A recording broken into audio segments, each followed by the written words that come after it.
How is this looking, Joe? Yeah, much better. And this area here.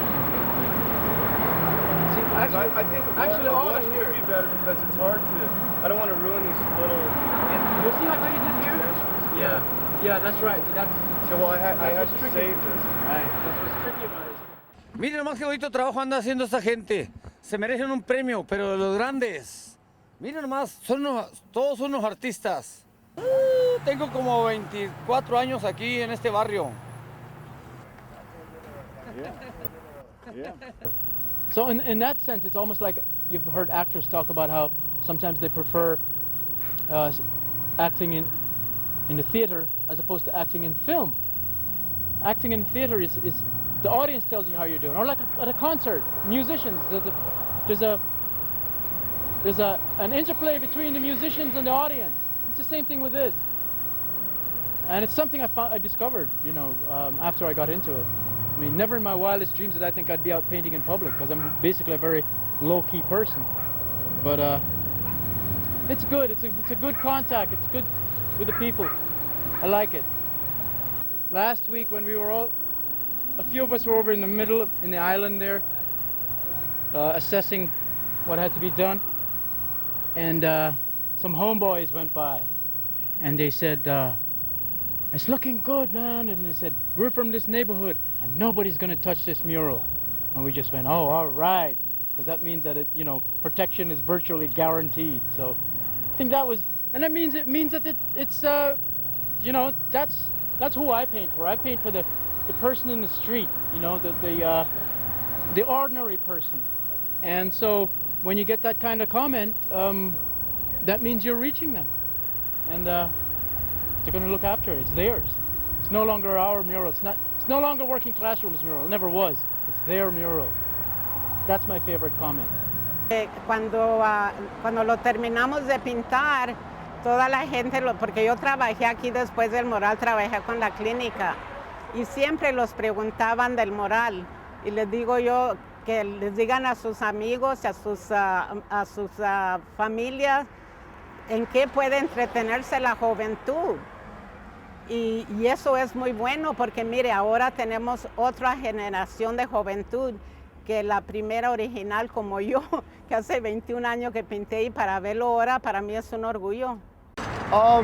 Actually, back then this was my very first mural, so I didn't know what to expect.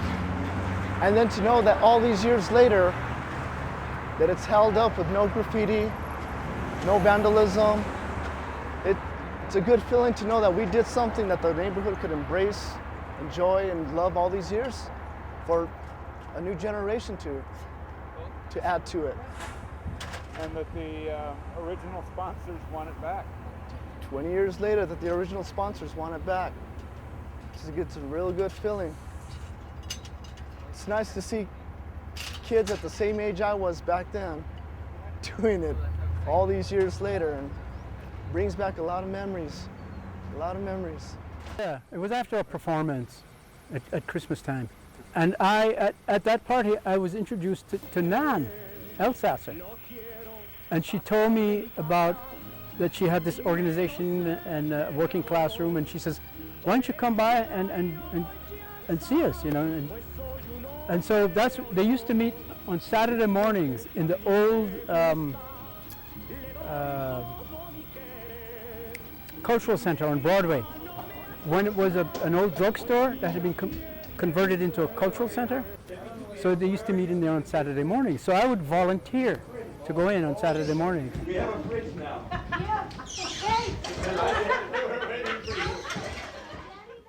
I was invited to come here by some muralist I had met back east at a convention of all these leftist groups in Boston. And the group that we had formed a group in New York City, down in Soho, Art Makers, which is still going on. It was a collective, muralist collective. And I was the president. I was a founding member and the president. And so there was this every 2 years there used to be a meeting of the Alliance for Cultural Democracy. I don't know if it's still going on. And this was the Reagan years, the previous dark period that we were in. So I was volunteered. My colleagues volunteered me to go up to Boston to represent art makers. And at that meeting, you know, you go to these different seminars and stuff. And I met this couple. They were from Albuquerque. And so the guy said to me, Francisco, he said to me, "Where are you from?" I said, "Well, I'm originally from Jamaica, West Indies, but I'm here from New York, and I'm representing my group, and like what I just told you." So the first thing he says to me is, "Oh, do you know Bob Marley?" I said, "No, I don't know Bob Marley. I've seen him perform once, but no, I don't know him." So, and then he proceeds to tell me that he likes reggae music and all this. So then he says, "Why don't you come to Albuquerque and paint with us?" So my vision of New Mexico, not vision, but what I remembered was like during the 60s when there was a lot of La Raza murals up in Santa Fe. So I thought, oh yeah, I'm all for that. Which you had been here in the 60s. No, in the 60s I was out in LA and. But you passed through. You were aware of. Yeah, I was aware of. The Chicano movement. And, yeah, right. I was aware of all that stuff. So I thought, all right, I'm going to go to New Mexico. And see, I wanted to get out of New York. I was thinking, because I hated the life there. I had many nice friends, I still do, but it's not my way of life. Not my way of life. Anyway, so I came here. I came out the fall. That was in '86. So I came out the following summer. And Francisco introduced me to all these people in the theater world, and that's how I got hired by La Compañía, because I told them I'd been working in theater, also in New York and in Jamaica and stuff. So La Compañía was my first gig, my first steady job, and so then I was telling you about at the Christmas party. That's where I was introduced to Nan, and then she told me about working classroom. This project that she had just started, and she asked me to come and check them out, and then I did. I went, and I would volunteer on Saturday mornings, and go pick up students, give them a ride, or help. And at that time, they were just finishing up a project called Books for Nicaragua, where the students designed. They wrote these stories, designed the books, and the Tribune, the now defunct Tribune, printed up these books.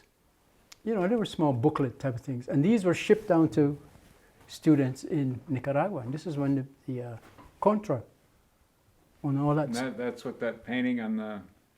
See the reference. See, you're right. That's where Eric Garcia referenced the Contras, And Nan, with the books. Yeah. So that's it got me interested, and as I said, I would volunteer on and I would help them with art projects and that sort of stuff, and some theater productions. Francisco who? Lefebvre. Lefebvre. Yeah. Oh. Yeah. So where was I? So one day she said to me, "Well, you've been painting murals in New York. Why don't you find a building around here and we'll see if we can do a mural." So somebody said to me, "Go check out," and I don't remember who it was, but they said, "Go and check out the health clinic." That was on the corner of Broadway, and at that time it was Broadway and it wasn't Cesar Chavez, was it Bridge? It was Bridge. Bridge. Bridge, yeah. Yeah, later became Cesar Chavez. So I did, and I went in and spoke to the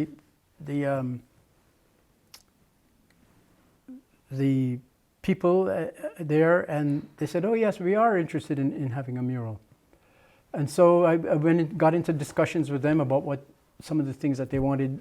They explained to me what they did at that health clinic, who their clientele was, and then so I went away and did some research and did a design and came back with this design, and they made a few changes, you know, suggested changes, and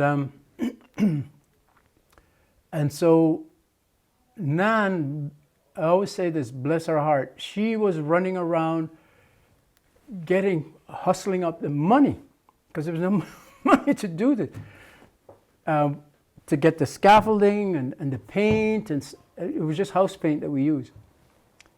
And this is after we got the go-ahead to do the mural, and this was her first. This was our first.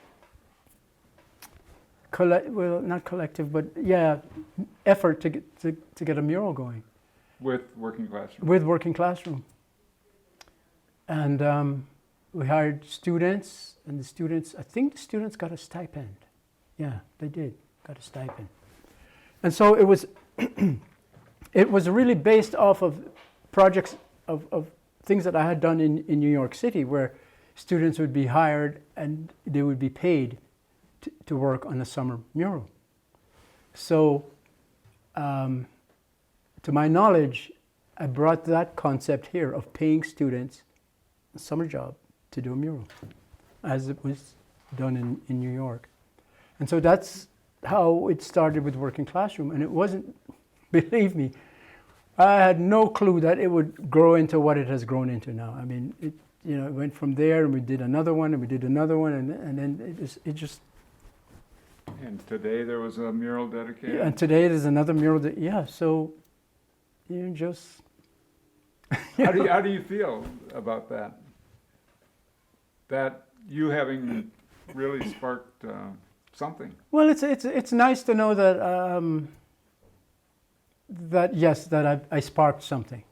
It's nice to know that.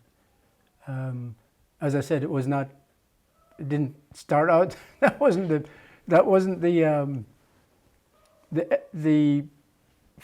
the original goal. The original goal was just to get a mural up, and then it just. Well, it's a very grand mural. It's a mural that everybody knows when you can reference that, and people know what you're talking about. Yeah, and see, it has a lot of my sensibilities in it. You know, it's historical. It refers to what went before, and the neighborhood that it's in, and so that a lot of that stuff is very important to me. Mural painting came about for me. It was after I'd graduated and I was working in New York and still trying to find my way. It's not until I moved to Berkeley in the 70s, the early 70s, and I started experimenting with acrylic paints to paint. And I was intrigued by acrylic paints, and I started to read the history of acrylic paints. And I learned that the acrylic paints came into being at the request of Mexican muralists, who heretofore had been using car paints for outdoor murals. And the theory being, if car paints could hold up to the sun, then they would hold up to the sun for murals. And so the Mexican muralists are the first ones that started using spray paints and stuff. So they approached, I think it was, I forget the name of the company, DuPont, I think it was, if I remember correctly, about developing a paint that would stand up to the sun. And so these plastic paints were developed and came into being. So all this, I started reading this stuff, and just stuff on my own. I mean, I had every art history course that was given. I never, none of this came up. So it was really my own self-discovery, just reading this stuff. And so this led me, the acrylic paints led me into researching the Mexican mural movement. And I'm going, all this stuff has been going on down here, just south of the US. And I was not taught any of this in school. It was just sort of, Diego Rivera, blah, blah, blah, and this was just glossed over. The whole social movement and all that stuff, it was just, yeah. So it was my own self-discovery, my own, I spent hours in the Berkeley Public Library digging up stuff, and this led me into mural painting. So I was working with the Berkeley Repertory Theater. So one day I'm outside painting this poster of George Bernard Shaw. It was for a play, I forget the name of the play. I'm outside painting this big poster. And this guy comes up to me and he says, how would you like to paint a mural in my restaurant? So I thought, okay, all right. So I kind of put him off, and he was, came back and called me up. So finally, I ended up painting a mural in his restaurant on College Avenue in Berkeley. La Bohème was the name of the restaurant. He was a German guy. And so that was my first mural that I got paid to do. It was in Berkeley in probably 72 or something like that. And you were painting it outside? You were painting it? I was painting the theater poster outside, but his mural was inside in a restaurant. And so he gave me this book, and he says it was a street scene from Germany. So I would go in the mornings when the staff was in there setting up the restaurant. So that's the only time you could paint, because you have to paint before they open up. So I'm in there painting one day, and this lady comes by and she says, I've been there, I recognize that. It looks just like it. I went, all right. So it was just a street scene someplace in Germany. So anyway, so then with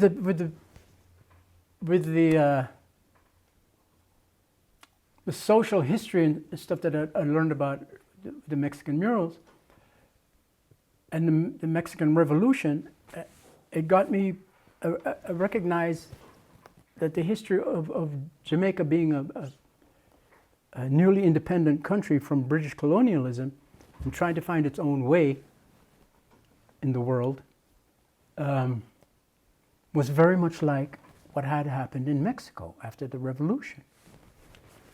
So it just so happened that Jamaica in '72 voted in a democratic socialist government, Michael Manley. So Manley put out the call and said, all for Jamaicans abroad to come back, and we're going to build a new society and stuff. So I envisioned, I'm in Berkeley, so I envisioned by going home and that I would be doing something like what happened in Cuba with murals going up, revolutionary stuff. So I went home and I was able to get some murals up on schools, and I did a couple of private ones, but mainly I did a number of schools. And by the way, I got on the web recently, and one of the murals that I did on the school, it's still there. They've embellished it, expanded on it, but it's still there. And that was done in '77 or something like that. So that made me feel good. There's a homeless guy, pardon me, yeah, pushing a cart, and he's going back in that mural. Actually, what it references is the Dust Bowl and people coming out of the so-called Okies. Yeah. And they're leaving and they're traveling Route 66. So they're coming towards the audience, but there's a homeless guy and he's going back into the mural. That image is in there because of, this was in 95 we did that mural, or 96, 95. Yeah, my father passed away that year, 95. So and there were a lot of homeless in downtown then too. So that, and as a matter of fact, I think I took a picture. I think that figure in there is from one of my own photographs. But he's going back into back into the mural. There's these people coming out, and he's going back in. So maybe the vision back where he's coming from isn't so hot. I don't know. See, you kind of put these things in there, and people will read all kinds of stuff and interpret stuff. It's just in there. We had the Corvette in there, which back in the 60s, there was this program on TV called Route 66. And it was these two guys traveling around on this fictional Route 66. It was all filmed in Hollywood, and every week they would get into different adventures. And also every year they'd have a brand new Corvette because it was sponsored by Chevrolet. So the Corvette in the mural, is a reference to that TV program, except that I have two petroglyph images in the driver's seat and in the passenger seat. Because I like to tie it into the artists that went before us, hundreds of years ago, the petroglyphs. So I always like to work some of that imagery in there. Anyway. So you've got to have a sense of humor to be a muralist. I would say it helps. It helps. I mean, you can't just take everything too seriously, Yeah, it helps because you can play tricks, visual tricks, trompe-l'oeil, fool the eye. You can do that, or you can do tongue-in-cheek stuff. So yes, I would say a sense of humor helps. Eric Garcia said that was the first mural that he worked on or apprenticed with you. I'm not sure which. I think so, yeah.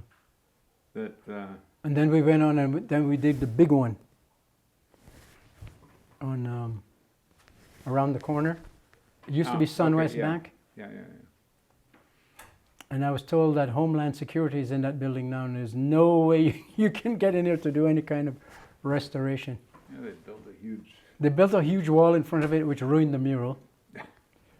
And it needs restoration or a new mural, but I was told Homeland Security is in there, so forget that idea. An ancient. But it's not.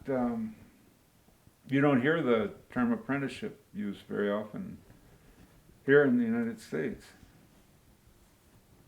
With mural painting, maybe. Were you familiar with, like the Mexicans, I guess, use apprentices, no? Yeah. Where basically somebody was studying under. Right, because I've met people who've worked with some of the Mexican muralists, and they would, grind the pigments and, do the grunt work, and that was always, and again, that goes back to medieval, to the Middle Ages, and that's how, and probably before. Do you feel good about the apprentice programs that have taken place here in Working Classroom? Eric Garcia being one? I do. And again, it's not something that I personally consciously thought would, we're going to set this up. It's something that evolved. Out of getting students, out of how Working Classroom was set up? Yeah, Working Classroom has, it's too bad Nan isn't around anymore to talk about this stuff. I don't know if the art, I guess the art classes, and because I wasn't involved with Working Classroom for a long time, and then so it sort of grew on its own while I was off doing other things. It is an honor to be back here in my hometown, especially here in the South Valley where I grew up. It's been a long journey. I'd like to give a lot of credit to my teacher, the one who taught me how to do murals. Joe Stephenson happens to be here. Joe Stephenson. Stephenson was one of the original teaching muralists here at Working Classroom, and when I was back in evolution of artists come fully around. I had a great team this summer. All of us joined in and collaborated on this great idea mural of of Working Classroom, how Nan came from Nicaragua with these ideas of activism and learning, and through the arts, you know, work of art, to giving back to my community. Thank you so much. Does anyone else want to say anything? I don't want to forget. It's actually at the heart of it's surprising. inspiration. It's surprising to see how it has grown. It's to see that, you know, it's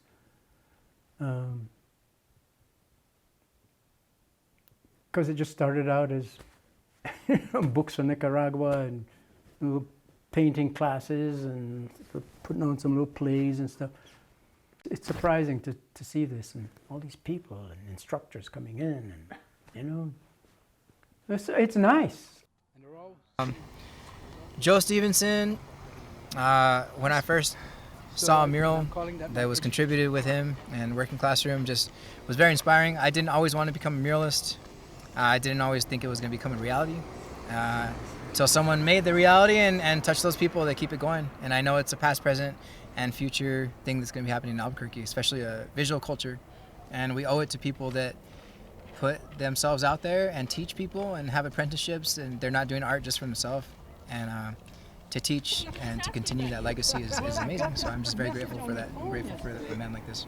And it didn't make out the name. But it was Adriana. Yeah.